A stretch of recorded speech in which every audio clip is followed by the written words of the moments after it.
చూద్దాం మరొకసారి పరిశుద్ధ గ్రంథం నుండి పేతురు మొదటి వచనం.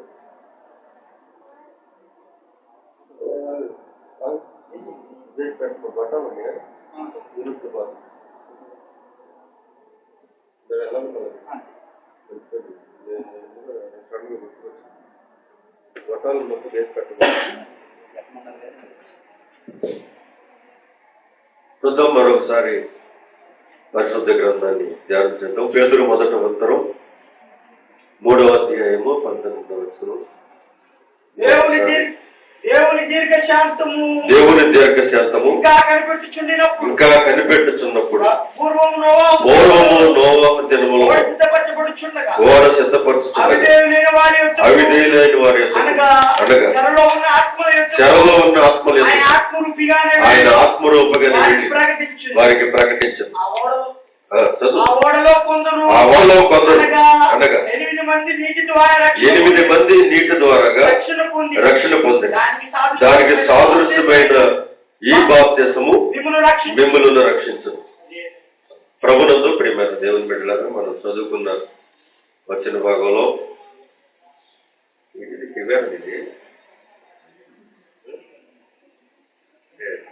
మొత్తం మంచిదే ఇదేని కాదు. ఒకసారి మా దగ్గరికి వెళ్ళాక ఒక అతను వచ్చాడు, పాస్టర్ గారు వాకింగ్ చేస్తానని. అప్పుడే నేను కొత్త ఫోన్ ఒకటి కొనుక్కున్నాను 3000కి. ఆయన చెప్పినది నేను మెసేజ్ ఇచ్చేసి ఫోన్ అక్కడ పెట్టి పక్కన కూర్చున్నా. చెప్పినది చెప్పి ఫోన్ వచ్చి వెళ్ళిపోయాడు. నిజమే నేను జరిగింది నాకు. నేను వాకింగ్ చెప్పినది చెప్పి ఫోన్ వచ్చి వెళ్ళిపోయాడు.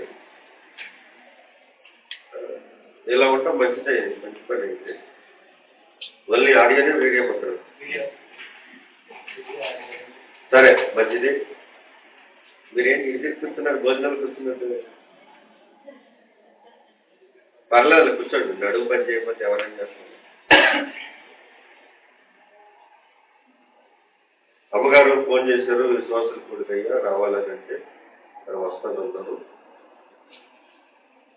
విశ్వాసుల కూడికలు సహజంగా దిద్దుబాటు అనేది ఎక్కువగా ఉంటుంది. విశ్వాసుల కూడిక అనగానే దిద్దుబాటు ఉంటుంది. అదేవిధంగా నూతనంగా మరి బాప్తిసాలు తీసుకునే విధానం కూడా ఉండాలి. ఎవరు ఉన్నారు బాప్తిసం తీసుకునే వాళ్ళు? చేస్తున్నారు సార్.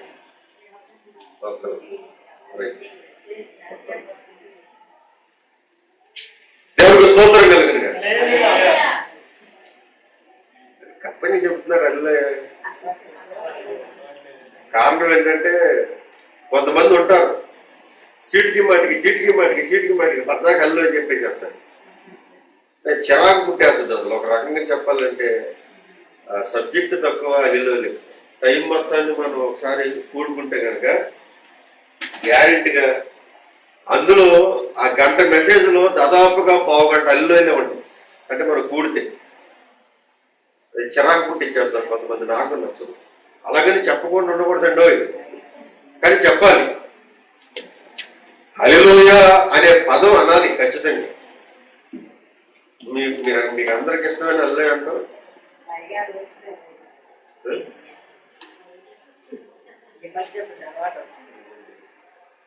ఎవరో ఊరిపోయారా? అయ్యగారు ఊరికారా? నవ్వాలి కదా. కానీ అలవాటు చేసుకోవాలి.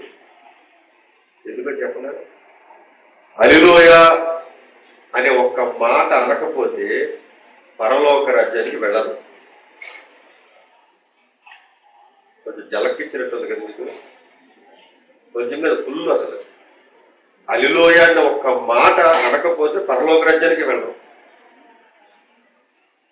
అతను ఎంత పెద్ద గొప్ప సేవకుడైనా కావచ్చు, తక్కువ సేవకుడే కావచ్చు, ఎవరైనా కావచ్చు, హల్లెలూయా అనే పదం అనకపోతే కనుక దేవుడి రాజ్యానికి వెళ్ళదు. అసలు పరలోక రాజ్యంలో మనం వెళితే అక్కడ నిత్యము అనాల్సిన పదం ఏంటో తెలుసా? హల్లెలూయా. ప్రకటన 19వ అధ్యాయం 1వ వచనం. అంటే సందర్భం వచ్చింది కాబట్టి చెబుతున్నాను. ప్రకటన 18వ అధ్యాయం 1వ వచనం. అటు తర్వాత బహుజనుల శబ్దము వంటి గొప్ప స్వరము యోహోను స్వరం ఒకటి వినపడుతుంది, శబ్దం వినపడుతుంది. ఎక్కడి నుంచి శబ్దము? మీరు బైబిల్ చూడండి, శబ్దం ఎక్కడి నుంచి వినపడుతుంది మీరే చెప్పాలి, నేను చెప్పను. యోహోనుకి దర్శనంలో ఒక శబ్దం వింటున్నాడు. బహుజనుల శబ్దం, ఒకరు కాదు, ఇద్దరు కాదు, ముగ్గురు కాదు, నలుగురు కాదు, 1000 కాదు, 10,000 మంది, 1,00,000 కాదు. బహుజనుల శబ్దము వంటి ఒక గొప్ప స్వరము నాకు పరలోకమందు వినబడుతున్నది అన్నాడు. ఎక్కడ వినబడుతుంది? ఏమని ఆ శబ్దం? ప్రభువుని స్తుతించుడి. మూల భాషలో ఏముంది? హల్లెలూయా. అంటే పరలోకంలో గొప్ప శబ్దము నిత్యము. మనం అక్కడ కనుక ఒకవేళ వెళితే, పరలోక రాజ్యానికి వెళితే అక్కడ అనాల్సిన పదం ఏంటంటే నిత్యము మనం పలకాల్సిన పదం హల్లెలూయా, హల్లెలూయా, హల్లెలూయా, హల్లెలూయా అనే పదం నిత్యము పలకాలి. పరలోకంలో అనే పదమే హల్లెలూయా. అసలు అది ఇక్కడ అనకపోతే నువ్వు అక్కడ కూడా అనవు. ఎందుకంటే ఇక్కడ అలవాట్లేదు కదా. ఇక్కడ అలవాట్లేదు తీసుకొచ్చి అక్కడ కూర్చోబెట్టడానికి దేవుడు గాడి పద్దాకాల నుంచి దాగా అని నాలో జరగకూడదు. అంటే ఇక్కడ అలవాట్లేదు కదా. ఈ మాట కొంచెం మీకు బాధగా ఉండొచ్చు, ఎందుకంటే అలవాటు లేదు కదా. అలవాటు లేదు దాన్ని నేను చెప్తున్నా సరే కొంచెం బాధగా ఉన్నట్టుగా ఉంటుంది నా అంచనా ప్రకారం. ఉన్నా లేకపోయినా నేను నిజం చెప్తున్నాను, ఈ పదం ఖచ్చితంగా అదే జరాలి. అంటే ప్రతిసారి కాదు, సందర్భాన్ని బట్టి పదాలను ఉపయోగిస్తూ ఉండాలి. సరే, వాక్య భాగంలోకి వెళ్తున్నాను.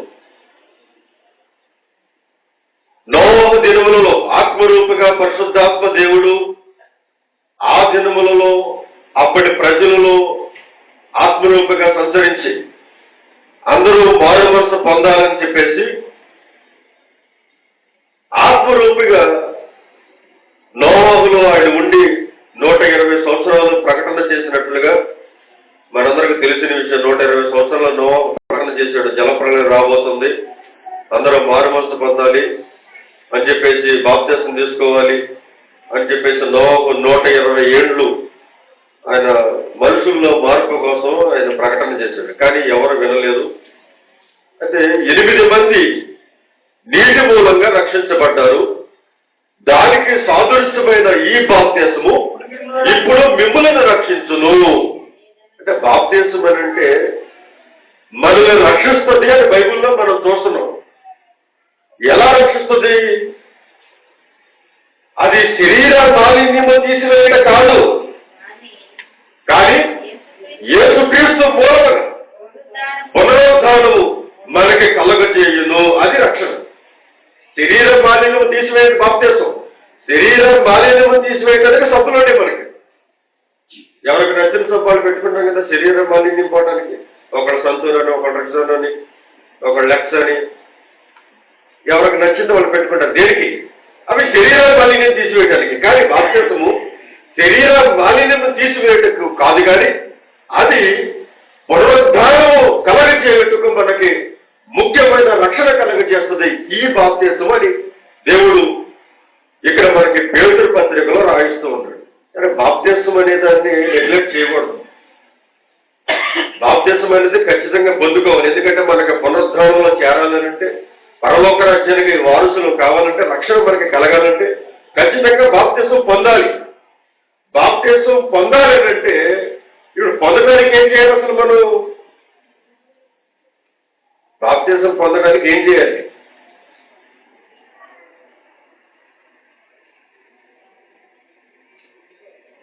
రేపటి నుంచి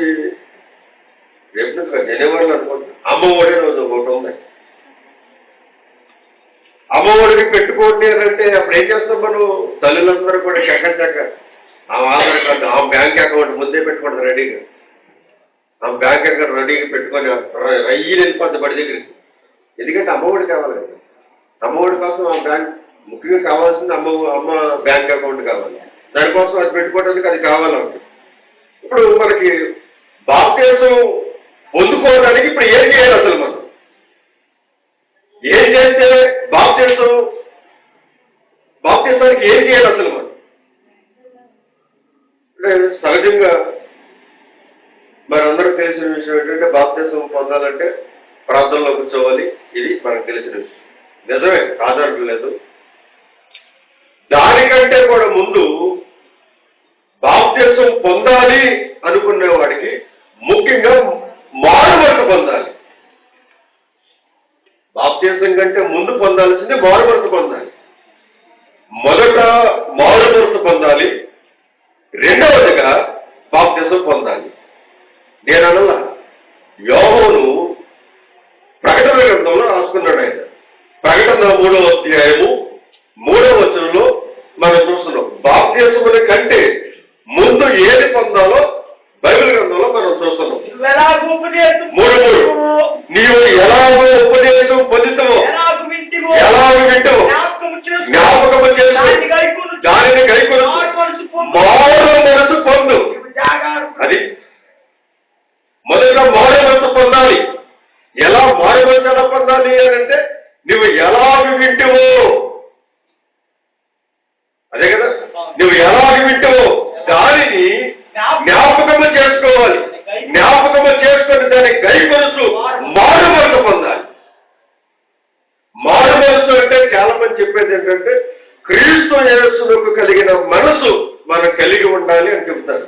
మారు మనసు అంటే మనసు మార్చుకోవటం అని చెబుతూ ఉంటారు. ఇవన్నీ కొంతమట్టుకు నిజమే. కానీ మారు మనసు పొందాలంటే మొట్టమొదట ఏదైతే విన్నామో దానిని జ్ఞాపకము చేసుకొని దాన్ని గైకొని మారు మనసు పొందాలి. ఇంతకుముందు ఎవరెవరో సేవకులు చెప్పారు, నాకేం తెలియదు. కానీ ఏదైతే వాక్యం చెబుతుందో దానిని జ్ఞాపకము చేసుకొని దానిని గైకొలుసు. నిజమే ప్రభా, నిన్న లేకపోతే ఈరోజు సేవకుడు చెప్పాడు దొంగిలించకూడదని, సేవకుడు చెప్పాడు ఆయన నేను దొంగిలించానని. దానిని విని దానిని జ్ఞాపకం చేసుకొని దానిని గైకొలుచు మారు మనసు పొందాలి. ఏదైతే తప్పు అని చెప్పాడో ఆ మాటను జ్ఞాపకం చేసుకొని మారు మనసు పొందాలి. ఏదైతే చేయకూడదు అని బైబిల్ చెబుతుందో దానిని జ్ఞాపకం చేసుకొని గైకొలుచు మారు మనసు పొందాలి. ఏదైతే తినకూడదు అని బైబిల్ చెబుతుందో దానిని జ్ఞాపకం చేసుకొని గైకొని మారు మనసు పొందాలి. ఎక్కడికైతే వెళ్ళకూడదు అని బైబిల్ చెబుతుందో అక్కడికి వెళ్ళిన ప్రభావాన్ని ఒప్పుకొని దానిని జ్ఞాపకం చేసుకొని గైకొని మారు మనసు పొందాలి. ఏదైతే ఉచ్చరించకూడదని బైబిల్ చెబుతుందో దానిని జ్ఞాపకం చేసుకొని గైకొని మారు మనసు పొందాలి. వాక్యం విని వాక్యాన్ని బట్టి ప్రార్థన చేసి మారు మనసు పొందాలి. మారు మనసు పొందే తీరి ఇది. మారు మనసు ఒక వ్యక్తికి వచ్చే విధానం ఇది. అక్కడ బైబిల్లో మనం చూస్తున్నాం. నీవు ఎలాగో ఇంకోసారి 3 ప్రకటన 3 నీవు ఎలాగో ఉపదేశం పొందుతావు. ఈ రోజు నువ్వు ఏ ఉపదేశం పొందావు, నిన్న ఏ ఉపదేశం పొందావు, ఆ ఉపదేశాన్ని నమరేయాలి. ఒక పశువు పాలు ఇవ్వాలంటే మేస్తున్న తర్వాత ఏం చేస్తుంది? ఖచ్చితంగా నమరేస్తుంది. అది నమరలేకపోతే పాలదారులు రావు, క్షీరదాలు రావు. క్షీరదాలు రావాలంటే నిన్న ఆహారం నమరేయాలి. మనకి మారుమనసు రావాలంటే విన్న వాక్యాన్ని జ్ఞాపకం చేసుకొని నమరేయాలి. నిజమేనాయన నిన్న సేవకుడు ఇది చెప్పాడు, నిజమే, ఇది తిరగతున్నాడు, ఇది మాట్లాడుతున్నాడు, ఎక్కడికి వెళ్ళొస్తున్నాడు, నేను వెళ్ళాను ప్రభా. ఆ మాటలను పదే పదే ధ్యానిస్తూ జ్ఞాపకం చేసుకుని గైకొలుచు మారు మనసు పొందాలి. మారు మనసు పొందేవాడు తర్వాత పొందాల్సిన విధానం ఏంటంటే బాప్తిసము. సమస్య మొదట పొందాల్సింది మారు మనసు, రెండవది పొందాల్సింది బాప్తిసం. ఈ బాప్తిసము శరీర మాలిన్యమును తీసివేయదు కానీ పునరుద్ధానముగా మనకి శక్తినిచ్చే బాప్తిసం ఇది. నేను తక్కువ మంచిగా వస్తున్నాం. బాప్తిసం అంటే పునరుద్ధానం ఇస్తుందండి. ఇది 8 మందిని రక్షించింది జలప్రలయంలో. ఈ బాప్తిసము రేపు రాబోయే శోధన కాలంలో ఈ వాక్యాన్ని గైకొని మారు మనసు పొంది బాప్తిసం పొందివాడు రాబో శోధన కాలంలో నేను నిన్ను తప్పిస్తాను. ప్రకటన 3 ఉంటుంది. నీవు నా ఓర్పు విషయమై వాక్యమును గైకొంటివి కనుక భూనివాసులందరి మీదకి లోకమందరి మీదకి నోవహుని ఏ శోధన కాలంలో తప్పించారు. అప్పుడు కూడా భూనివాసులందరి మీదకి శోధన వచ్చింది. అప్పుడు ఎలాంటి శోధన? జలప్రలయం శోధన వచ్చింది. కానీ ఇప్పుడు రాబోయే శోధన ఎలాంటిది? ఇప్పుడు రాబోయే జలప్రలయం కాదు, భూమి మొత్తాన్ని కూడా నాశనించేందుకు దేవుడు అగ్ని నిలవ చేసి ఉంచారని ప్రకటన గ్రంథం పేతురు పత్రికలో రాశాడు. భూమిని తగలబెట్టడానికి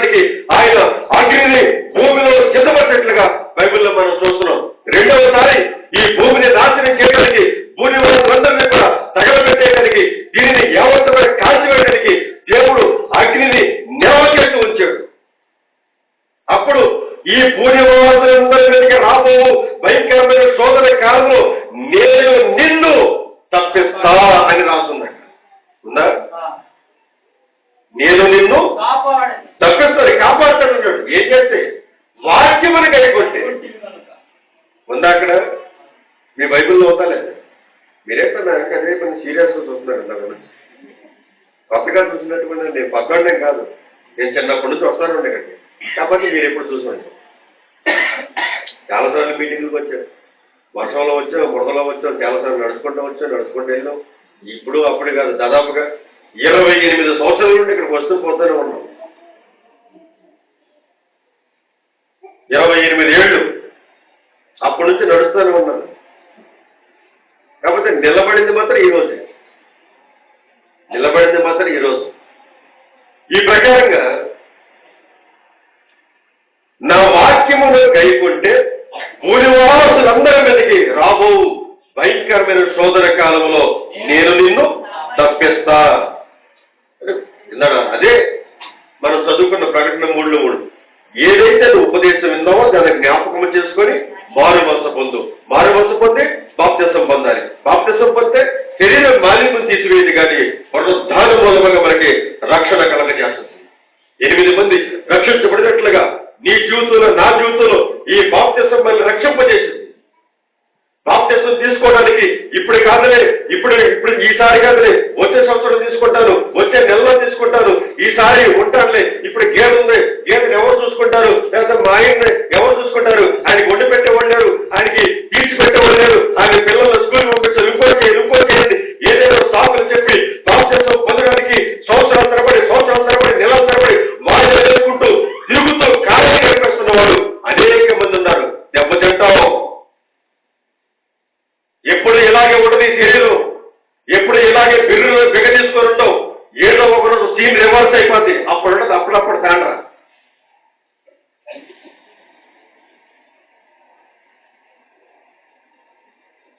ఇంకొక ఉంటుంది, నేను ప్రార్థనలో ఉంటే ఎలాగయ్యా మా ఆయనకి నేను లేకపోతే భయం అని అంటున్నాను. మా సంఘంలో ఒక ఆమె ఉంటుంది, ప్రార్థనలో ఉండి బట్టి ఆమె ఎక్కువ ఇదే పని చేస్తుంది. నేను లేకపోతే మా ఆయనకి భయం అయ్యా. రాత్రి పూట టాయిలెట్ కూడా వెళ్ళనంటాయి. ఏముండాలి, ఏముంటేనే వెళ్తాడు. పగలంతానే కుక్కలు తిరిగిపోతాడు రోడ్డు మీద. రాత్రికి వచ్చేసరికి ఏమో ఇవి కావాలి, లేకపోతే భయం అంట. టాయిలెట్కి కూడా వెళ్ళంటే ఇవి కావాలి. నా పేరుకే మగోడు. మరి నిజంగా అసలు ఆయన ఉన్నాడో లేకపోతే ఆమె ఒక పెడుతుందో ఆయన మీద మరి తెలియదు. తప్పించుకోవటానికి కదా, తప్పించుకోవడానికి ఏదో ఒకటి ఒకరు పెట్టుకుంటారు. ఇంకొకరు అంటారు బాప్తిసం పొందండి, మారుమనసు పొంది బాప్తిసం పొందండి అంటే నాకు ఇప్పుడే బాప్తిసం. నేను శిమరాన్ని అనుకుంటే ఇప్పుడే బాప్తిసం ఏం చేద్దామన్నా మరి ఊరి మీద పడి తిరుగుతామండి. ఇప్పుడే బాప్తిసం అంటే మరి ఎప్పుడు తీసుకుందాం అనుకుంటావు? ఒళ్ళు ఊడిపోయిన తర్వాత, కలుపోయిన తర్వాత, మోకాళ్ళు కొట్టుకున్నప్పుడా, శరీరంలో శక్తి లేనప్పుడు అప్పుడేం చేస్తావు? వచ్చి నువ్వు గుళ్ళోకి వచ్చి 60 సంవత్సరాల రాగానే గవర్నమెంట్ వాడు పనికిరావు పోరాని ఉద్యోగం తీసుకురాస్తున్నాడు. అవునా కాదు? 60 సంవత్సరాల రాగానే గవర్నమెంట్ నువ్వు ఉద్యోగం ఇంతవరకు చేస్తావు, 60 ఏళ్ళు వచ్చి నువ్వు పనికిరావు తీసి పక్కన మారేస్తున్నాడు. అలా 60 ఏళ్ళకి ఉద్యోగం చేయడానికి గవర్నమెంట్ పనికిరాదని పక్కతో చేస్తున్నప్పుడు 60 ఏళ్ళు వచ్చిన తర్వాత నువ్వేలా పనికి వస్తావు? దేవుడికి ఏం చేద్దాం అనుకుంటున్నావు? 60 ఏళ్ళకి వచ్చి ఏమైనా పాపం చేయగలవా? నిద్ర కాయగలవా? మోగలేయగలవా? ఉపవాసం ఉండగలవా? కనిపెట్టుకోగలవా? ఒప్పుకోగలవా? 60 సంవత్సరాల పాపం ఒప్పుకోలేదు. ఎక్కడ ఒప్పుకుంటావు? 19 సంవత్సరాలకి నేను సేవ ప్రారంభించాను. ఆ 19 సంవత్సరాలు ఒప్పుకోవటానికి పేగలు తగ్గిపోయినాయి, పేగులు కదిలిపోయినాయి. 60 సంవత్సరాలు నీకెక్కడ ఒప్పుకుంటావు? కొన్ని 60 నుండి 70 సంవత్సరాలు ఆశించిన 10 సంవత్సరాలు ఒప్పుకున్నా కూడా తరగవు. ఇప్పటికీ తరగట్లా నేను చేసినవి. అందుకే దేవుని దగ్గరికి రావడానికి, మారుమనసు పొందడానికి ఇప్పుడే నాకు సమయం లేదు, ఇంకా సమయం ఉంది, ఇంకా టైం ఉంది అని ఎలాంటి దొంగ మాటలు, అబద్ధమైన మాటలు చెప్పి సమయాన్ని వృధా చేసుకోబాకండి, జీవితాన్ని నాశనం చేసుకోబాకండి. నేను అనే సమయం ఉండగానే నీ జీవితాన్ని ప్రభుకి అంకితం చేసి ఇదే రక్షణ దినం, ఇదే మిక్కిలి అనుకూల సమయం. ఇంత గొప్ప రక్షణ దినమును పోగొట్టుకుని నిర్లక్ష్యం చేస్తే ఆ రోజు ఎలా తప్పించుకుంటావు?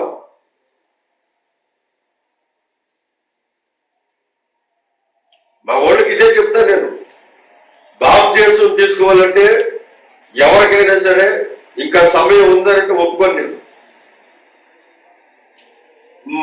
మా సంఘంలో ఒకరు చెప్పారు, ఇంకా వయసు రాలేదుగయ్యా అని ఒకసారి చెప్పారు. అంటే వాళ్ళ అమ్మాయి బాప్తిస్మం తీసుకోవడానికి వయసు రాలేదు.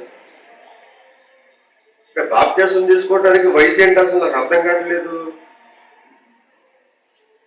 ఇప్పుడు పెళ్లి చేసుకోవాలంటే ప్రభుత్వం ఒక వయసు అనేది ఒక నిర్ణయించింది. అమ్మాయికి అయితే 18 ఏళ్ళు, అబ్బాయికి అయితే 20 ఏళ్ళు అని ప్రభుత్వం ఒక నిర్ణయించింది. ఇప్పుడు గవర్నమెంట్ పింఛన్ తీసుకోవాలంటే దానికి కూడా ఖచ్చితంగా 60 ఏళ్ళు అనేది ఒకటి నిర్ణయించింది. బాప్తిస్మం తీసుకోవడానికి ఇన్ని సంవత్సరాలు తీసుకోవాలని దేవుడే ఒక నిర్ణయం పెట్టాడా?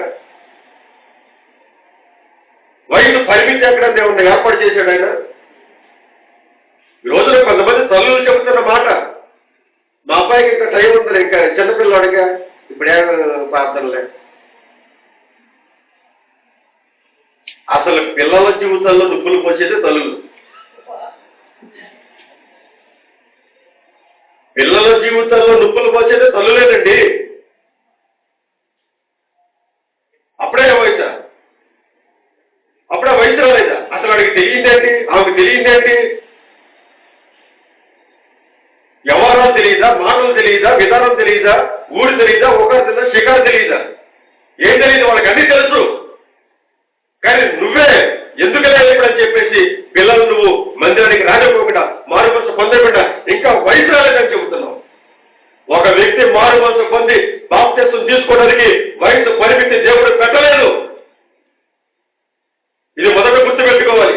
అసలు ఎప్పుడు బాప్తిస్మం తీసుకోవాలి, ఎప్పుడు మారుమనసు పొందాలంటే 60, 70, 30, 50, 20, 40 అని ఎక్కడ కూడా ఆయన వయసు పరిమితి పెట్టలేదు. ఎప్పుడు పొందాలంటే ప్రసంగి గ్రంథం 12వ అధ్యాయం 1వ వచనంలో దేవుడు రాయించాడు, నీ బాల్య దినములు యందే సృష్టికర్తను స్మరణకు అంతే. వయసు రాలేదని చెబుతున్నావు. ఎప్పుడు స్మరణకు తెచ్చుకోవాలి దేవుడిని? నీ బాల్య దినములు యందే సృష్టికర్తను స్మరణకు తెచ్చుకోవాలి. వయసు రాలేదంట. ఇంకా నేను వయసులో ఉంటాను అట్లా కుదిరితేనేటట్టుగా ఉండవు.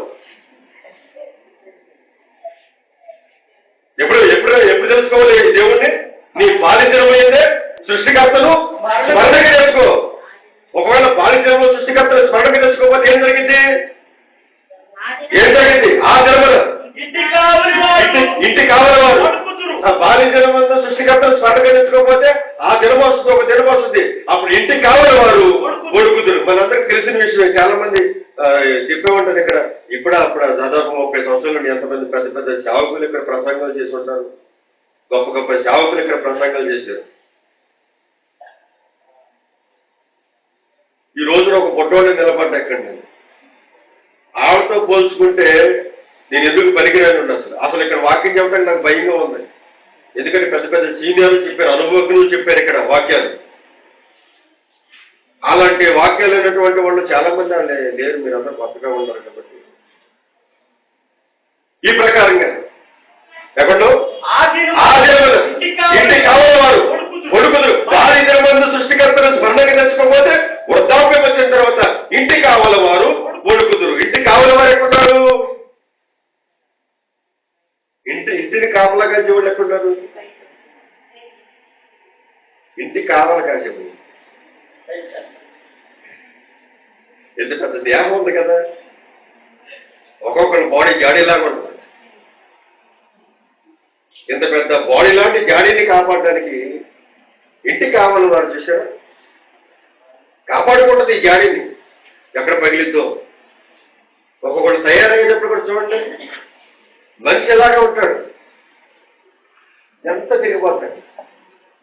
ఏం చూసుకుందామని ఇంటి కావాలని ఉంటారు కదా, వీళ్ళు చూసుకోవాలి. నువ్వు ఎంత చేసుకున్నా సరే నీకు అంత చీరకడత వెళ్ళదు. ముందే కుర్చీలు బాగా వెనకాల పైకి లేచిపోయాడు చీరమంట కనుక వాళ్ళు కదా వాళ్ళు చూసుకుంటావు ఇద్దరికి. నీకు తెలియదా సంగతి? నువ్వు సరిగా ఉందనుకుంటావు, నువ్వు ఇట్లా పెద్ద కిందకెళ్ళదు, నువ్వు పెట్టొచ్చే వాళ్ళు పైకి లేచిపోతావు. అది అది చేయలేదు. అసలు ఇవన్నీ చూస్తున్నారా ఇక్కడ అయ్యగారు అంటే కుదిరిగా ఉంటారండి. అన్ని పరీక్ష చేస్తాను, అది మా పని. అది కనుక ఎలాంటి పరిస్థితులు ఎక్కడో వస్తున్నాయి. ఇక ఎక్కువ వెళ్ళిపోతే చాలా టైం పెట్టేది. కాబట్టి అప్పుడు ఏం చేస్తావు? కళ్ళు కనపడవు గుడి దగ్గర రావడానికి. రేపు బుధవారం రమ్మంటారు రావు, శనివారం రమ్మంటారా, ఎలాగొస్తావు? ఏం కనపడుతుంది నీకు? బైబిల్ కనపడుతా, గుడి కనపడుతా, దారి కనపడుతా, పైగా ఇదో గొడవలు పడలా కూడా తిట్టు. ఇటు ఎక్కాలంటే రోడ్డు ఎక్కాలంటే ఏమవుతావు? అసలు మామూలుగా ఉండని వాళ్ళే పెద్ద ఎత్తుగా కనపడుతుంది నీకు ఆ వయసు వచ్చేసరికి. సమానంగా ఉండని వాళ్ళే ఒక రకంగా భయంకరంగా కనపడుతుంది. ఇంక ఇది ఎక్కాలంటే చూడు నువ్వు నిజంగా గొడవలు పడాలనుకుంటావు. ఎందుకంటే ఆ సమయం రాకముందే భారీ దినములు ఎందు సృష్టికర్తలు చేసుకో. వయసు భేదము లేదు. నా కూతురికి ఇంకా వయసు రాలేదు, నా కొడుకు ఇంకా వయసు రాలేదు. మార్గం పొందడానికి, బాధ్యత పొందడానికి అబద్ధాలు చెప్పబోక వయసుతో పరిమితి లేదు.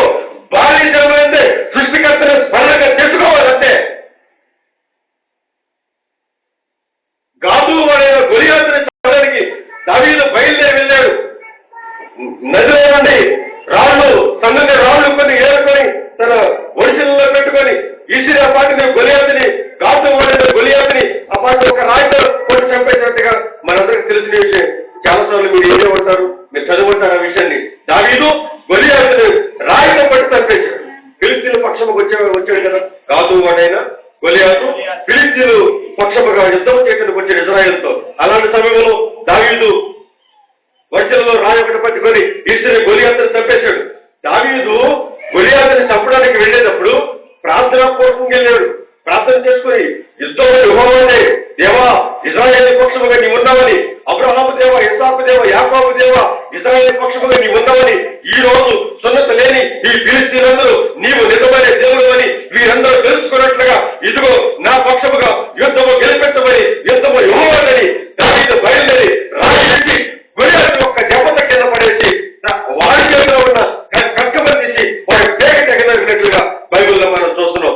ఒక దావీదు గొలియాతుని ప్రార్థనాపూర్వకంగా హతమార్చాడంటే అప్పుడు దావీదు వయసు ఎంత తెలుసా? అప్పుడు దావీదు బాలుడు అని రాశాడు. అప్పుడు దావీదు ఎంతో తెలుసా? బాలుడు. సమయంలో మొదటి గ్రంథము 12వ అధ్యాయము 17వ అధ్యాయము 42వ వచనం చదువుతాం. మొదటి సమయాలు 10వ అధ్యాయంలో 2వ వచనం. చుట్టూ పారు దావీదును కనుగొని అతడు బాలుడై ఎర్రనివాడు రూపచేయి ఉండటం చూసి అతనిని తృణీకరించను. అంటే సౌలు దావీదును చూశాడు. అప్పటికే దావీదు సిద్ధమైపోయి గొలియాతు దగ్గరికి వెళ్ళడానికి దావీదు సిద్ధంగా ఉన్నప్పుడు సౌలు చూశాడు. సౌలు చూస్తే అప్పుడు దావీదు ఎలా ఉన్నాడు? బాలుడుగా ఉన్నాడు. ఎలా ఉన్నాడు? మీకు అర్థమైందో లేదో మరి. దావీదు గొలియాతు మీదకి వెళ్ళేటప్పుడు దావీదు ఎవరప్పుడు? అంటే ఏ వయసులో సృష్టికర్తను స్మరణ తెచ్చుకున్నాడు దావీదు? మీకు అర్థం కాదు నేను చెప్పేది. ఏ దినములలో సృష్టికర్తను స్మరణకు తెచ్చుకున్నాడు దావీదు? బాల్య దినములు యందు సృష్టికర్తను స్మరణకు తెచ్చుకున్నాడు. ఎంత ప్రార్థన చేస్తాడంటే ఇద్దరికి వెళ్ళేటప్పుడు, ప్రభువా అబ్రహాము దేవ, ఇస్సాకు దేవ, యాకోబు దేవ, సున్నతి లేని ఈ ఫిలిస్తీయులు నీవు నిజమైన దేవుడని వీరు తెలుసుకున్నట్లుగా, ఇశ్రాయేలు పక్షముగా నీవు ఉన్నావని వీరు తెలుసుకున్నట్లుగా యుద్ధము నీవు చేయమని చెప్పేసి ప్రార్థన చేసుకుని వెళ్తాడండి. ఎవరైనా దావీదు అప్పుడు ఎలా ఉన్నాడు? బాలుడు. ఏ వయసు సృష్టికర్తను స్మరణకు తెచ్చుకున్నాడు? బాల్య దినములు యందు. చూసారా? బాల్య దినములు యందు సృష్టికర్తను స్మరణకు తెచ్చుకున్నాడండి. ఏంటి ఈరోజు నువ్వు చెప్తావేంటి? మా అబ్బాయికి వయసు రాలేదని చెప్తావేంటి? మా అమ్మాయికి వయసు రాలేదని చెప్తావేంటి? ఎందుకెలా దొంగవాళ్ళు చెబుతావు? అంటే నీకు ఎవరో నేర్పుకుంటారు ఎలాగో. అప్పుడే పిల్లల్ని గుళ్ళో పెట్టడం ఏంటి, అప్పుడే ప్రాంతంలో కూర్చోబెట్టడం ఏంటి, అప్పుడే మారుపరుచుకుంటాడు. పాడైపోతారు, జీవితాలు పాడైపోతే పిల్లల్ని మరణ చేసి రావహిస్తూ ఉంటాడు. ఎవరైనా మృంగుతున్నామని మరణ చేసి కిటికీలకి బాలును వాడు చంపడానికి కేకలు వేస్తూ తిరుగుతూ ఉన్నాడు. ఇలాంటి సమయంలో బాలు లేనటువంటి పిల్లల్ని, ఎవరి కాలంలో ఉన్న పిల్లల్ని దారి తప్పించడానికి సైతానికి మంచి అవకాశం అది.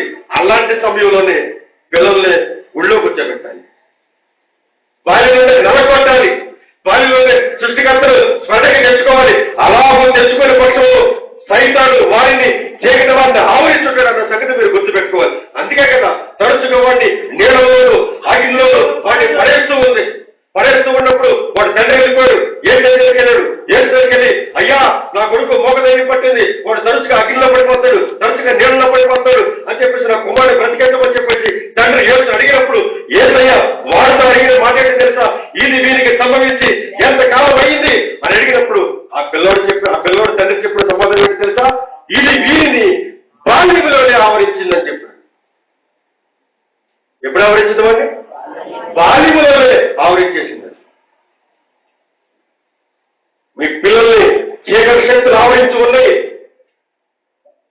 బాల్యంలోనే వారిని ఆవరించి ఉన్నాయి. ఎక్కడ రింగాలో, ఎక్కడ పడయాలో, ఎక్కడ చంపాలో, ఎక్కడ హతమార్చాలో, ఎక్కడ అమలు చేయాలో, ఎక్కడ రోడ్డు పాలు చేయాలో, ఎక్కడ డోలు పాలు చేయాలని బాల్యంలోనే వాళ్ళు ఆవరిస్తున్నాడు. అలాంటి పిల్లల్ని వాడు గుప్పిట్లో నుంచి బయటికి తీసుకురావడానికి బాల్య దినం మంది సృష్టికర్తను రుచి చూసేలాగా నేర్పించాలి వాడికి. తల్లులారా, మీ పిల్లల విషయంలో మీరే నిర్ణయాలు తీసుకోవాలి. దావీదు బాల్య దినం మంది సృష్టికర్తను స్మరణగా తెచ్చుకున్నాడు. పిల్లల్ని బాల్య దినం మంది గుడికి పంపించాలి, సండే స్కూల్ పంపించాలి, పరిచయం చేయడానికి నేర్పించాలి. గొప్పలు అవుతారండి. ఎవరుకున్నారేమో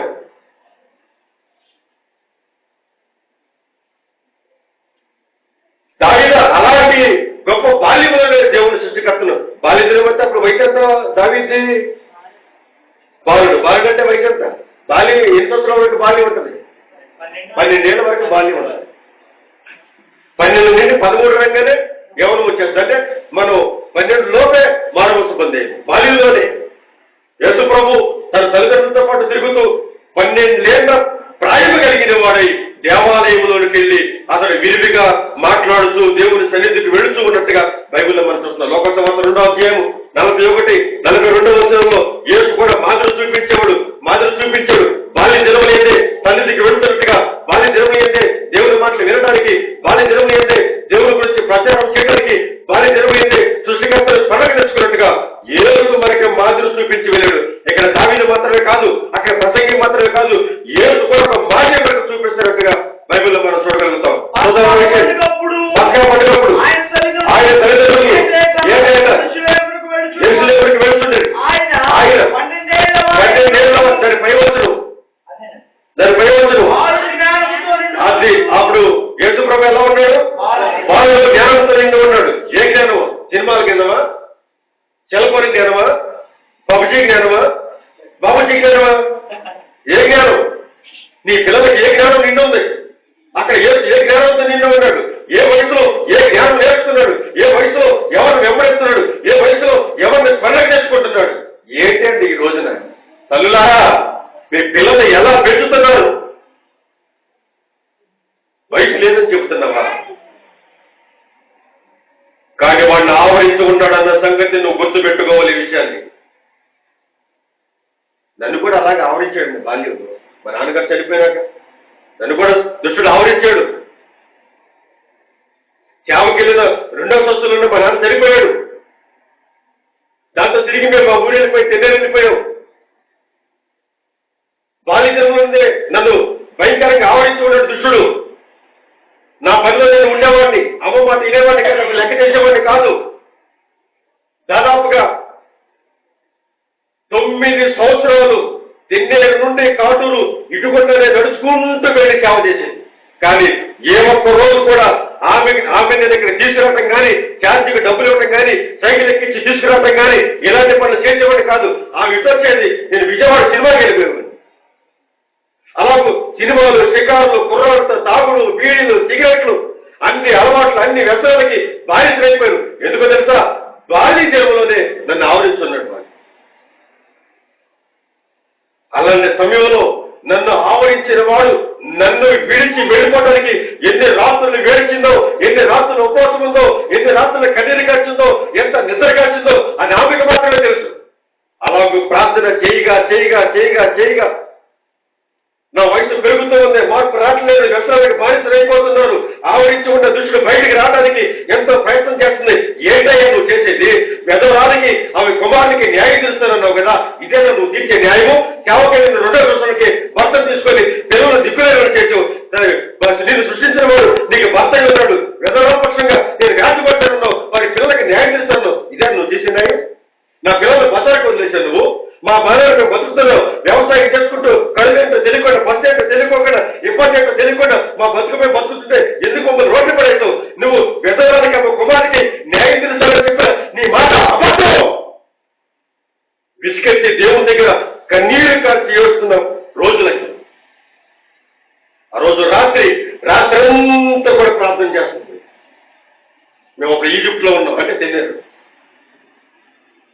ఆ రాత్రంతా ప్రార్థన చేస్తే ఆ రోజు తెల్లవారుజామున అప్పుడు దేవుడు కలలో ఆమెతో మాట్లాడుతున్న మాట, గుమ్మములో గుండా ఓ భయంకరమైన చీకటి అదిలా వెళ్ళిపోతూ ఉంది. అదిలా వెళ్ళిపోతూ ఉండగా దాని వెనకాలే ఓ ప్రకాశవంతమైన వెలుగు, ఆ చీకటి వెళ్ళిపోతుంటే ఆ వెలుగు దాని వెనకాల ఎలా వస్తూ ఉంది. ఆ వెలుగులో నుండి స్వర వినపడుతుంది. 1 రాజులు 9:5 అనే మాట, ఆ స్వరము ఆ వెలుగులో నుండి. నేను చెప్పే మాటలు మీరు వినట్లేదు. మీరు ఏంటంటే చూస్తారా? కళ్ళ కూర్చోబెట్టండి, కూర్చోవాలి. నాకు తిరిగిన ఫోన్లు మోగిన అసలు నచ్చుతున్నాను. అవసరమైతే పడుకోక చెప్పు. ఎక్కడో 1 రాజులు 9:5 ఈ సంతతిలో ఒకడు ఇశ్రాయేలు పైన సింహాసనాసీనుడై ఉండగా మారని నీ తండ్రి అయిన దావీదుకు నేను సెలవిస్తున్నాను. ఇశ్రాయేలు మీద నీ సింహాసనం చిరకాలము స్థిరపరచలేదు. నీ సంతతిలో ఒకడు ఇశ్రాయేలు సింహాసనం మీద స్థిరకాలము ఒకడు సింహాసనాసీనుడే ఉండక మారని. అప్పుడు దేవుడు ఆ చీకటిలో వెళ్ళిపోతుంటే వెలుగులో నుండి వచ్చిన స్వరం. అప్పుడు ఆ కల ద్వారా దేవుడు వాగ్దానం ఇచ్చిన తర్వాత అప్పుడన్నా నేను నమ్ముతాను మనం కాటూరు వెళ్ళిపోదామని. అప్పటి వరకు కాటూరు అంటే నేను చిరకురలానివ్వండి. కాటూరు అంటే నచ్చేది కాదు, నాకు తేవంటే నచ్చేది కాదు. ఎందుకంటే నా మనసులో ఒకటి పేరుకుపోయింది. ఆడి అసలు ఆ యేసుబాబు కూడా మా నాన్న చంపేశాడు. ఆయన ఎందుకు సేవ పంపించాడు? ఎందుకు మా నాన్న చంపేయాలి? ఆడు ఏ మమ్మల్ని మా నాన్న చంపేశాడు. నేను కాటూరు వెళ్ళను. ఆడ అసలు దేవుడే కాదు, దేవుడి మీద పేకల గంట పెట్టుకున్నవాడిని. అలాంటి నన్ను ఆవరించిన చీకటి ఎప్పుడైతే విడిచి వెళ్ళిపోయిందో అప్పుడు మాట్లాడి అమ్ముతాం, వెళ్ళిపోదాం, ఇమీడియట్లీ మనం ఇక్కడి నుంచి కాటూరు వెళ్ళిపోదాం అని చెప్పి కాటూరు వచ్చేసి. అప్పుడు నా వయసు 18 సంవత్సరాలు. అంటే నేను నిలబడటానికి నాకు శక్తి చాలదు, జ్ఞానం చాలదని దేవుడు అప్పటిదాకా ఆపాడు. అప్పటిదాకా నన్ను ఆపాడు ఆయన. అప్పుడు తీసుకొచ్చి నన్ను అక్కడ స్థిరపరిచాడు ఆయన. స్థిరపరిస్తే ఏముంది? ఏమీ లేదు అక్కడ. ఒక పాక ఒకటి ఉంది అంతే. దానికి చుట్టూ లబ్బసములు కూర్చోండి, పిచ్చములు కూర్చోండి, ఏమీ లేదు. అన్ని గడ్డలు, ఎటు చూసిన గాజు పెంకులు, చెప్పులు, పాతగొడ్లు, ఒక స్థలము, ఒక పాక తప్ప ఏమీ లేదు. అక్కడ వచ్చి ఆ గడ్డల్లో పడుకున్నానండి నేను. ఏం చేయాలో అర్థం కావట్లేదు. వర్షం వస్తే నీళ్లు, నేనే కదా ఆల్మోస్ట్ దైవస్వరూపులో చావుకులందరూ ఇలాంటి పాటలు ఇంచుమించుగా ఇలాంటి పాటలు అనిపించిన వాళ్ళే. అలా ఆ గడ్డల్లో ఉండి ఏం చేయాలో అర్థం కావట్లేదు. ఎలా బ్రతకాలి? సంఘం చూస్తే సంఘం లేదు. మా ఇంట్లో 6 10 మంది లోపే ఒక 6 7 వస్తారు. ఎలా బ్రతకాలి? నేను ఏ విధంగా పైకి రావాలి? ఎప్పటికి సంఘం కూడుద్ది? నేను ఎలా స్థిరపడగలను? ఈ ప్రార్థన చేయడం కూడా రాదు నాకు. అలా కూర్చొని లోపల ఆ రాత్రి నేను మనసులో అనుకుంటున్న మాటలు, నేను మనసులో అనుకుంటున్న వాటిని కూడా దేవుడు వినేసి ఆయన నాతో మాట్లాడి అనేక విధాలుగా ఆయన నన్ను హెచ్చిస్తూ వచ్చాడు. 7గురితో స్టార్ట్ అయిన సంఘం ఇంచుమించుగా 80 నుండి 90 మంది సంఘం అయింది. ఒక్కొక్కసారి 100 మంది ఉంటారు. మొన్న మధ్య 10 సంవత్సరాలు అయింది మందిరం కట్టిన మందిరాన్ని ప్రభు చెప్పాడు. అసలు ఆ మందిరం కడుతుంటే ప్రభు ఏమో స్లాబిస్తానని చెప్పాడు. అసలు నాకు అంటే మరి అనవసరంగా 3 లక్షలు పెట్టి దాన్ని కట్టావు. 10 సంవత్సరాల్లో 3 లక్షలు పెట్టి కట్టింది దాన్ని పడేసి కూడా 20 లక్షలు పెట్టి బిల్డింగ్ కట్టాడు అదే ప్లేస్లో.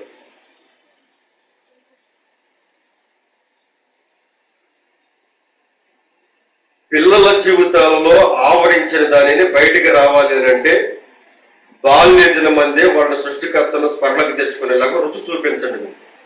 ఏ ఇంటి దగ్గర మీరు వండుకున్నప్పుడు ఇది తిన్నానా, ఇత్తును, నా కొండ, నా కోట, నా కుర్చీ, నా కన్న, నా బజ్జి, నా మైసూరు బజ్జి, నా అప్పడం, నా గారి, ఇద్దినని ఓకే అన్ని రుచి చూపిస్తావా పిల్లలకి? మరి దేవుడి గురించి రుచి చూపించవా?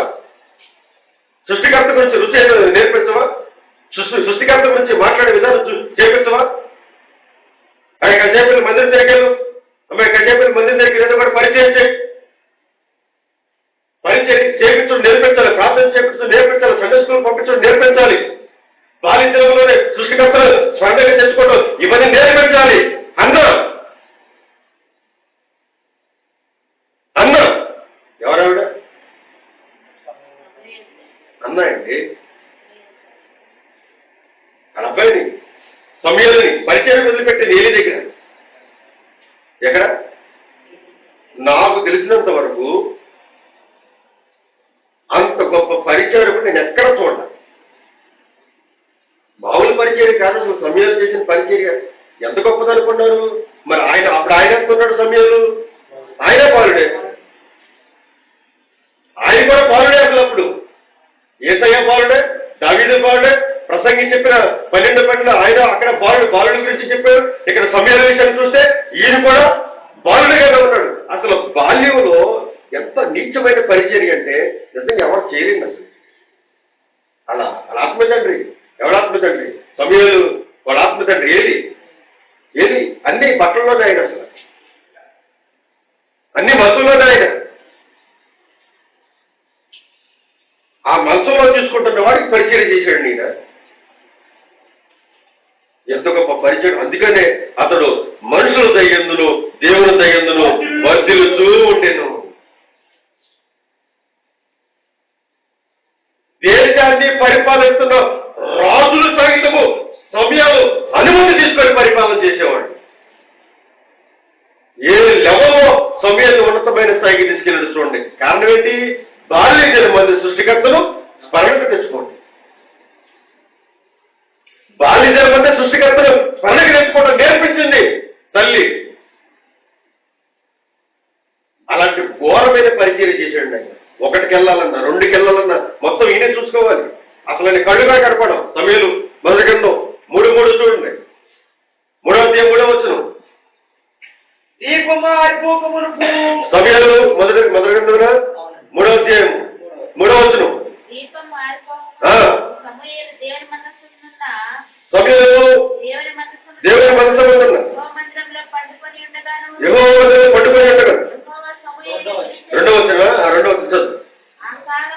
ఆ కాలమందు ఏలి ఆ అయ్యగారు కనులు మంద దృష్టిగా ఉండేందువలన అతడు చూడలేక తన స్థలమంది పండుకొని ఉండేను.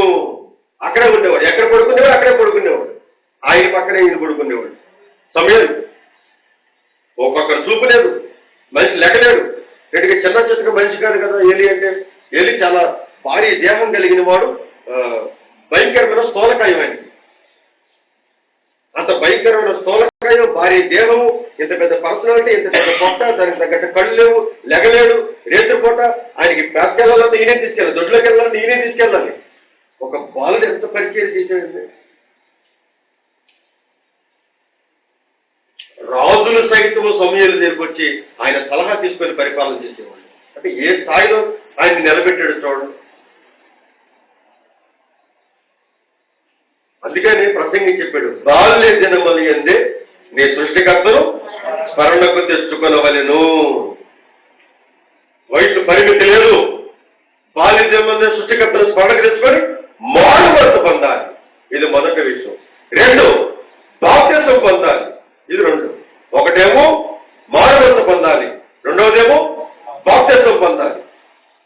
ఇది పొందినప్పుడు ఈ మారుమనసు, ఈ బాప్తిసం వలన శరీర మాలిన్యము తీసివేయటం కాదు కానీ పునరుద్ధానము మనకు కలగజేయను అనే మాట మనం చూస్తాం. 8 మంది నీటి మూలంగా రక్షించినట్లుగా ఈ బాప్తిసం ఇప్పుడు మిమ్మల్ని రక్షించును. అందుకని అందరూ బాప్తిసం తీసుకోవాలి, అందరూ తీసుకోవాలి. సాకులు చెప్పమాకండి. ఎంతకాలం ఉంటామో మనకు తెలియదు. ఈ రోజు ఉండేవాళ్ళు రేపు ఉంటున్నారో లేదు కూడా అర్థం కావట్లేదు. రాత్రికి రాత్రే ప్రాణం పోతుంది. కూర్చున్నట్టుగా ముందుకు పడి చచ్చిపోతున్నారు. నేడు అనే సమయం ఉండగానే ప్రభుకి నీ మనసు ఇచ్చే, అది మంచిది. కాబట్టి ఇలాంటి పరిస్థితుల్లో అక్కడ సునీల్ కూర్చున్నాడు కదా, కాడు నుంచి వచ్చాడు. వాళ్ళ అమ్మ కూడా బాల్యంలోనే తీసుకొచ్చి నా దగ్గర అప్పచెప్పి వెళ్ళిపోయింది. ఇంకా పెళ్లి కాలం, పిల్ల కోసం చూస్తున్నాం, మంచి పిల్ల కోసం. చిన్నప్పుడు తీసుకొచ్చి వదిలేసిందండి. ఆడుకుంటా నల్లగా తాకే లాగుంటాడు. నువ్వు ఏం చేసుకుంటావు చేసుకోయ్యా, ఇదిగో నీ దగ్గర వదిలిపెట్టినాను, నా దగ్గర వదిలిపెట్టి వెళ్ళిపోయింది. బాల్యజన్మ సృష్టికర్తను స్మరణ చేసుకుంటాడు. డ్రమ్ సీడ్ ఎంత పడుతున్నాడు, బాణం సీడ్ ఎంత పడుతున్నాడు. వదిలితే బాణంలాగా దూసుకుంటూ వెళ్ళిపోతాడు.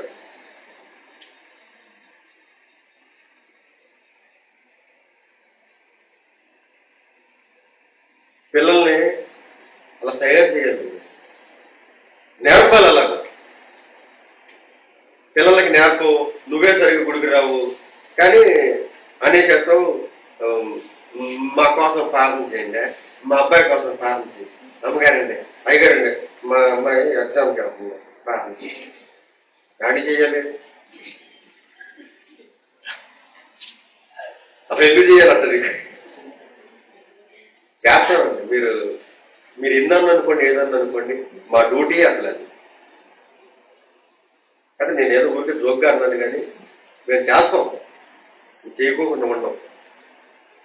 పిల్లల జీవితంలోనైనా కుటుంబ జీవితంలోనైనా ఆశీర్వాదం కావాలి అని అంటే, దీవింపబడాలి అని అంటే మీరు చేసేది మీరు చెయ్యాలి. మీరు చేసేది మీరు చేయకోకుండా మేము ఏదో ఊరికి పాపం చేస్తే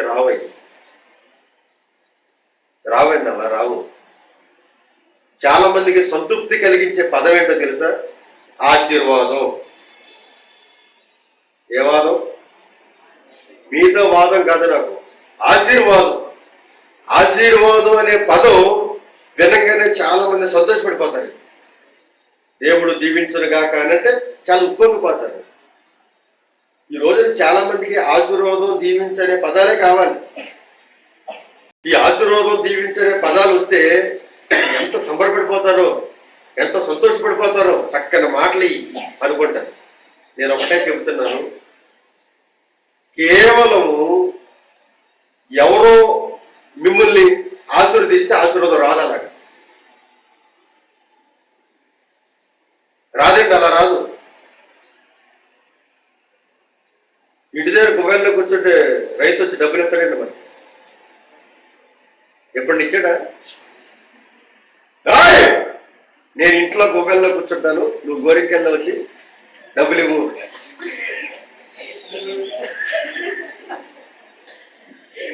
ఏ రైతు ఇచ్చాడు అలాగా? ఇవ్వడు కదా. మరి ఇవ్వాలంటే మనం వెళ్ళి చెయ్యాలి. మనం వెళ్ళి చేస్తేనే చేతి వేస్తారు మనకి. ఆశీర్వాదం అనేది కూడా నీ మొహాలు చూడలేక అంటాం మేము. అంతే. మేము అన్నది సింపుల్గా రాదు. అది రావాలనంటే మేము అంటే రాదు, మీరు వింటే రాదది, మీరు చేస్తే వస్తుంది. దేవుడికి స్తోత్రం కలుగుతుంది. మీరు అందరుగా నాకు ఎప్పుడు అడపదడప వస్తుంది అంటే అందులో అడపదం. కానీ నా దగ్గర మీ దగ్గర నాకు నచ్చదు ఒకటి ఉందండి. అదేంటో తెలుసా, మీరు అందరూ ఫ్యాన్లు వేసుకున్నారు, నన్ను తప్పకుండా పడకపోతున్నారు.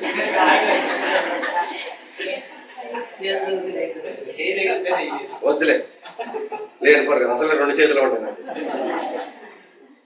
ఈ ప్రకారంగా ఆశీర్వాదం అనే పదం నేనంటే రాదది, మీరు వింటే రాదది. ఈ మాటలతోనే చాలా మందిని, అమాయకమైన క్రైస్తవులని చాలా మంది తప్పుదారి పట్టేస్తున్నారు పాస్టర్లు. నమ్మేవాళ్ళు కూడా అలాంటి వాళ్ళే నమ్ముతున్నారు. వీళ్ళు ఇళ్ళకెళ్ళి ప్రార్థన చేస్తాడు చక్కగా, అదే అంటే మళ్ళీ అక్కడ కహాని ఏర్పెడతాడు. ఏదో పని ఉండి ఇది వచ్చే ఊరికన్నా వ్యాపారి నుండి వచ్చాడు, నువ్వు వచ్చినాడు అవసరం కావాలి. మళ్ళీ వాళ్ళింటికి ఎందుకు వెళ్ళావు నువ్వు? నేను ఎక్కడికి వెళ్ళండి అసలు. నేనే కాదు, మా మామూలు నాన్నగారు కూడా అంతే, ఆయన కూడా ఎక్కడికి వెళ్ళేవాడు కాదు. ఎక్కడికి పోను, ఇంట్లోనే కూర్చుంటుంది.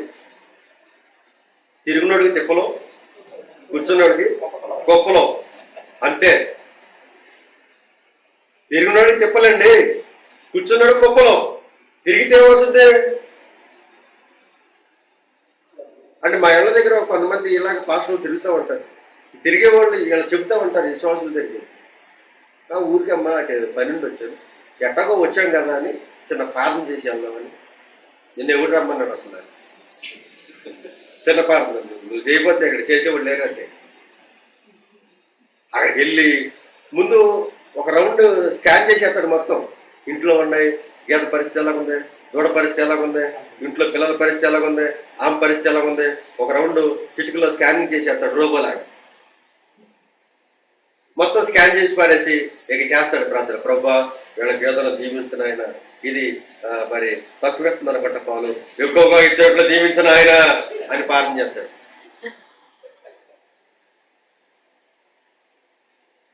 ఏనాడన్నా నీ అవుతారు పాసే పాలిచ్చే గుళ్ళో ఏమో అది మాత్రం లీటర్లు ఇవ్వాలి.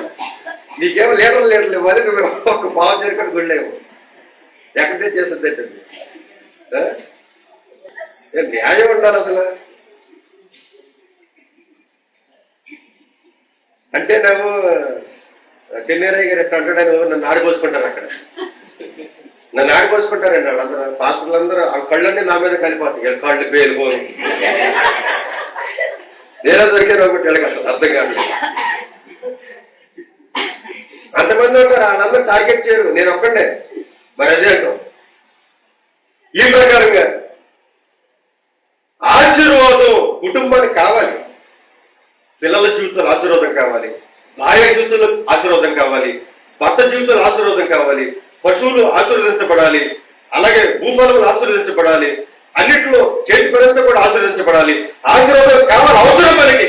కానీ ఆశీర్వాదం అనేది మిమ్మల్ని మెప్పించడానికి మీ మొహాలు బాధ్యత పెట్టుకున్నారని అంటున్నాం, కానీ నిజానికి మేమంటే రాదది. నిజానికి మేమంటే రాదన్నది. మీరు చిటుక్కుని మీరు ఆ మాట వింటే రాదు, మేము అంటే రాదు, మీరు వింటే రాదు. మరి ఎలా వస్తుంది? మీరు చేస్తే వస్తుంది. ఎలా వస్తుంది? చేస్తే వస్తుంది. చూడండి ఒకసారి యెహెజ్కేలు గ్రంథం.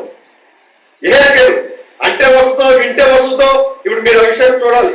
యెహెజ్కేలు 44వ అధ్యాయము 30వ వచనం చదువుతాం. మీ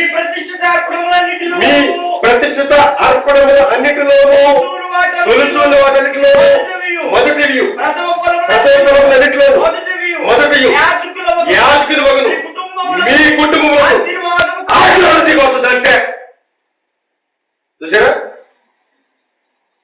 ఎప్పుడు దిగొస్తుంది ఆశీర్వాదం? ఏం చేస్తే మేమంటేనా?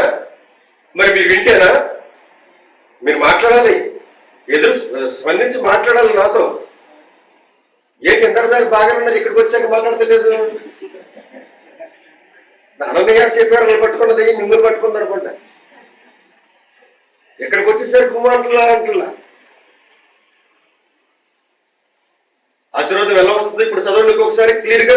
మీ ప్రతిష్ఠిత మీ ప్రతిష్ఠిత అర్పణములు అన్నింటిలో తొలుచూలు వాటంట్లో తొలుచూలుది అంటే అది కోడి కావచ్చు, గుడ్డు కావచ్చు, మేక కావచ్చు, తోక కావచ్చు, కాలు కావచ్చు, తలకాయ కావచ్చు, ఏదైనా కావచ్చు. తొలుచూలుది తొలుచూలుది నీ దేవుడైన యెహోవాకు చెందాలి. మీ కుటుంబములకు ఆశీర్వాదం కలుగునట్లుగా తొలుచూలుది నీ దేవుని సన్నిధికి తీసుకుని రావాలి. నువ్వు మేము వ్యవసాయం చేసాం. మాకు సొంత పొలం 1 ఎకరం పొలం ఉంది. 3 ఎకరాలు కౌలు చేసేవాడు. ఇప్పటివరకు మా నాన్నగారు ఉన్నప్పుడు సేవకు రాకముందు మేము అప్పుడు విశ్వాసాలు ఉన్నప్పుడు మా నాన్న ఏం చేసేవాడంటే గొప్ప నూర్చినప్పుడు నిండు రాశి మీద నిండు సంచి నిండా తోడేసి పక్కన పెట్టేసేవాడు. అంటే తొలుచూలుది మొట్టమొదటిది దేవునికి చెందాలి అని దాన్ని అలా తీసిపెట్టి పక్కన పెట్టేసేవాడు. అలాగే కూరగాయలు పంటేస్తే అందులో మొట్టమొదటి తొలుచూలు వాటిని దేవుని సన్నిధికి తీసుకెళ్ళేవాడు. అలాగే పక్షులలో కోళ్ళలో కానీ, దోళ్ళలో కానీ, పిల్లల్లో కానీ ప్రతిదీ కూడా తొలుచూలుది నీ దేవుడైన యెహోవాకు ఇవ్వవలెను. మీ కుటుంబములకు ఆశీర్వాదం కలిగినట్లుగా తొలుచూలుది దేవునికి తీసుకొని రావాలి. బీరకాయలు కలిసినా మొదటిది దేవునికి. 1 కావచ్చు, 6 కావచ్చు. పిల్లలు పుట్టారా, తొలుచూలుది దేవుడికి ఇచ్చేయాలి. కొడుకు పుడితే కొడుకునిచ్చేయాలి, కూతురు పుడితే కూతురునిచ్చేయాలి. అంత అవసరం, అంత అవసరం. అప్పుడు ఏం చేయాలంటే తొలుచూలు పిల్లల విషయం కూరగాయలు అంటే ఇచ్చేస్తాం, దాన్ని బట్టి ఇస్తాం, గుడ్డు అంటే ఇస్తాం, కోడి అంటే ఇస్తాం, దూడ అంటే ఇస్తాం. పిల్లలు ఎలా ఇస్తాం? 10 మాసాలు మోసిన పిల్లల్ని ఎలా ఇస్తాం? ఇవ్వలేం కదా. అసలు గుడ్డే ఇవ్వో, పెద్ద పెద్ద గుడ్లు వేసుకొస్తున్నావు. ఇంక పిల్లలు ఏమిస్తాం? అప్పుడు ఏం చేయాలంటే పిల్లల్ని దేవుని సన్నిధికి తీసుకొచ్చి వెల ఇచ్చి విడిపించాలి. తొలిచూలి పిల్లల్ని ఏం చేయాలి? వెల ఇచ్చి విడిపించాలి. మోషే అలాగే చేశాడు. తెలుసు కదా మీ అందరికీ విషయం. మోషే తన తొలిచూలి పిల్లలను తీసుకొని వచ్చి వెల ఇచ్చి విడిపించాడు. ఎంతవారి వెల? నేనైతే 2000 ఇచ్చాను. ఒక్కొక్కరికి 2,000 సార్. ఎందుకు ఇచ్చారంటే దేవుడు చెప్పినట్టుగా వెల ఇచ్చి విడిపించమని ప్రభు చెప్పాడు కాబట్టి. సంఖ్యాకాండంలో నిర్గమకాండంలో ఉంది అబ్బా. ఇది ఒకసారి అవసరం. ఈ కొంచెం కఠినంగా కనపడుతుంది నాకు, అందుకని తప్పదే.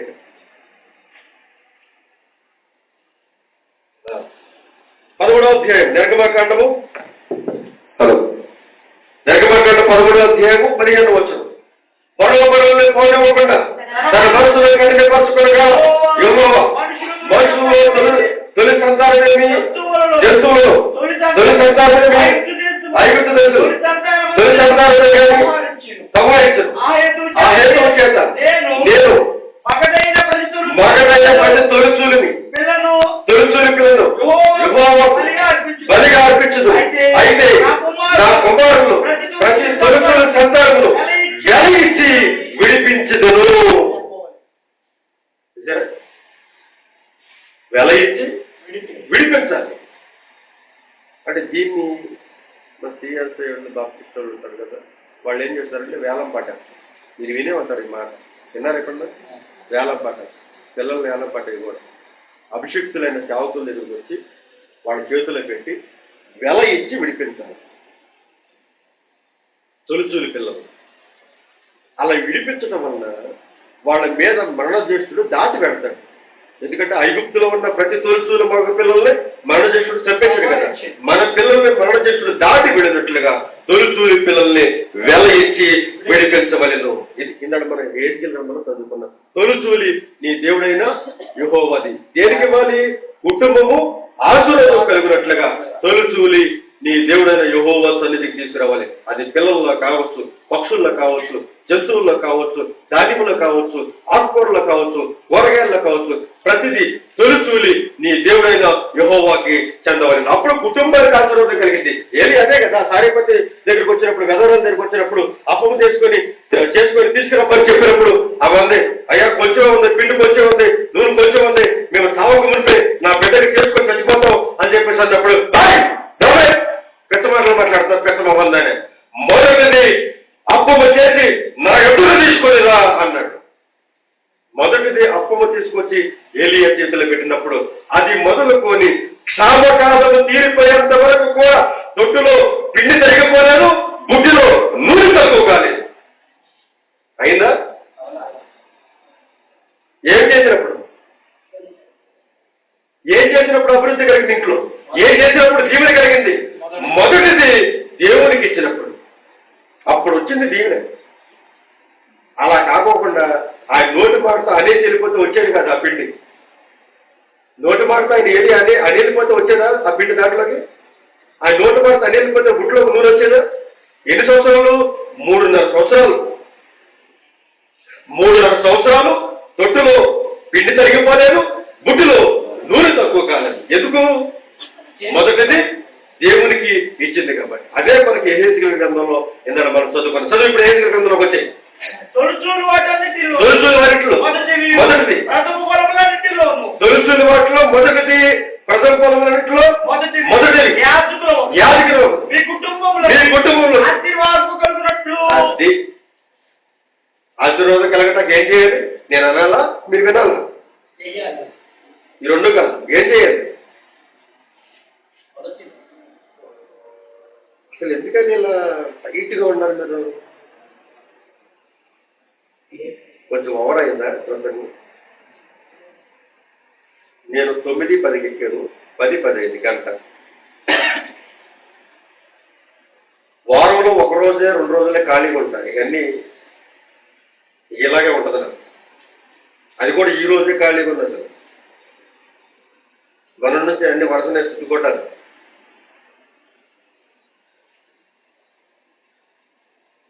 ఈ ప్రకారంగా మీకు ఓవర్గా ఉన్నట్టుగా కనిపిస్తుంది అనుకుంటున్నాను. అనిపిస్తుందా?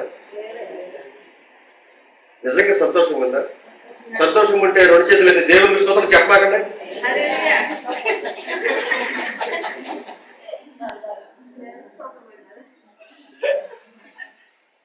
అదే మరి అధికారం అంటే. నేనేం చెప్పాను, మీరేం చెప్పారు అసలు అంటే మీకు ఓవర్గా అయిందని అర్థమైపోయింది కదా. సరే, ఈ ప్రకారంగా ఎక్కడున్నాం? యెహెజ్కేలు గ్రంథంలో ఉన్నాం. తొలుచూలు మొదటి ప్రథమ ఫలములు మొదటి యాజకులు అలా చేస్తే మీ కుటుంబంలో చూసారా? ఏం అర్థమైందా మీకు? ఇది నేనంటే వస్తుందా? మీరు వింటే వస్తుందా? మరి ఏం చేయాలి? మీరు చేస్తే వస్తుందండి. మీరు చేసినప్పుడు అప్పుడు అంటాం మేము, అప్పుడు వస్తుందండి. మీరు అది చేసినప్పుడు, అది చేసి మా ఎంతకు తీసుకొచ్చినప్పుడు అప్పుడు మేము అంటాం, అప్పుడు వస్తుంది. మీరు ఇవేవి చేయకోకుండా ఊరికే ఆశీర్వదించారంటే రాదండి.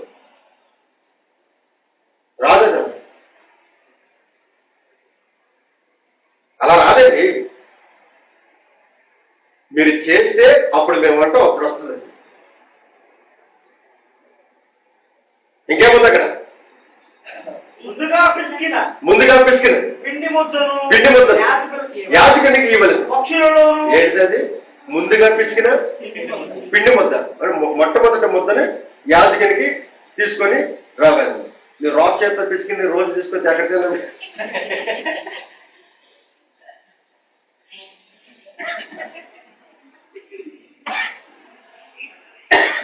కాదండి. రోజు నువ్వు అవసరం పేడల్ని పెట్టి రోజు మొదలు చేసుకోండి. నువ్వు ఎక్కడ తెచ్చావంటే ఇప్పుడు ఏం చేయాలంటే, మొదటగా పిసికిన పిండి ముద్దను మనం పక్కన పెట్టేసి దాన్ని అక్కడ పెట్టేసి మొదటగా మనం ఏం చేయాలంటే, ముద్దను ప్రతిరోజు ముద్ద చేయాలి కాబట్టి మొదటగా బియ్యం ఎసట్లో బియ్యం పెట్టేటప్పుడు మొదటిది ఒక గుప్పిడి తీసి పక్కన పెట్టాలి. అంటే ముద్ద కష్టం కదా, రోజు ముద్ద తీసుకొస్తే నువ్వు రాక్ చేస్తే తినలేవు. అది నిజం, అందులో డౌట్ లేదు. ఎందుకంటే నేను అసలు తిన్నాను, నాకు మహాబీరు కాదు. అలాంటప్పుడు దానికి ఏం చేయాలంటే మన పూర్వీకులు చెప్పారు, ప్రతిరోజు ముద్ద అనేది యాజకునికి తీసుకురాలేదు కాబట్టి దానికి బదులుగా ప్రతిరోజు భోజనం వండుకునేటప్పుడు ఎసట్లోంచి గుప్పుడు బియ్యం ఇలా తీసి మనం దాన్ని వేరుగా పెట్టాలి. మన కుటుంబములకు ఆశీర్వాదం కలిగినట్లుగా, మనం తినే ఆహారం వలన మనకు ఆరోగ్యం కలిగినట్లుగా, అది గుప్పిడి బియ్యం తెచ్చి మనం పక్కన పెట్టాం. అంటే మొత్తం తేగోకండి, రోజు మొత్తం తేగ కష్టం కదా. ఇప్పుడు రోజు మొత్తం ప్రతిసారి మొత్తం తీసేవాళ్ళంటే రోజుకి వచ్చి ఒకళ్ళు 3 సార్లు తింటారు, ఒక్కొక్కరు అరగడగా తింటారు. అదే ఒకటి డాక్టర్ గారు చెప్పాడు, అరగడగా తినమని. అరగంటకు ఒకసారి తింటారు తీసుకొని కోరుతున్నట్టు. అరగంటకు ఒకసారి మొత్తం తీసుకొచ్చి మనకి వండుకొని అక్కర్లేదు మేము. ఇదంతా కొంత రిస్క్ అయిపోతుంది. అందుకని పిసికిన ముద్దలు దానికి బదులుగా మనం ఏం చేయాలంటే ధాన్యములు అంటే ఆ బియ్యములు గుప్పుడు పక్కన తీసి మనం దాన్ని పెట్టి అది ఆదివారం కానుకగా దాన్ని తీసుకురావాలి. రైట్, ఇంకేమైనా ఏమన్నా అక్కడ పక్షులలో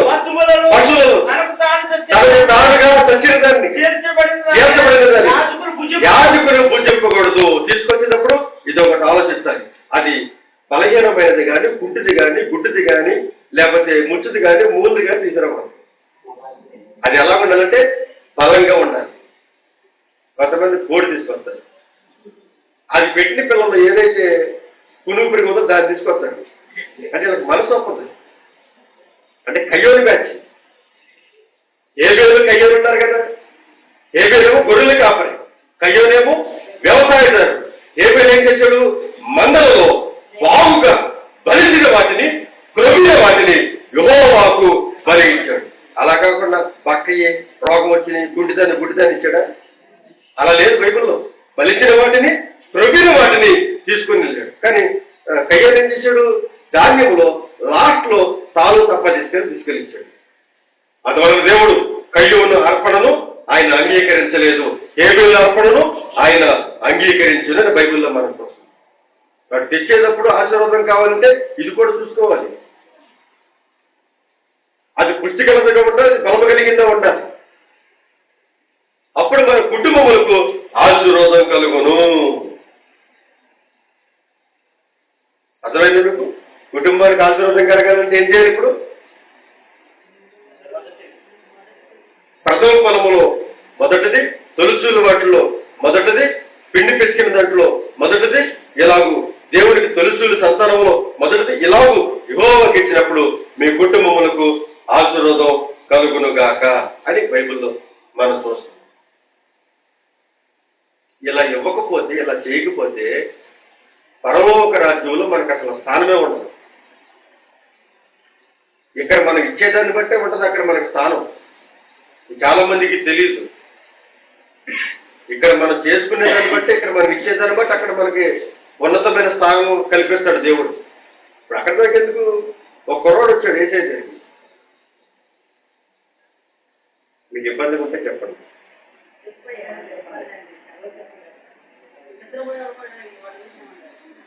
ఎందుకని?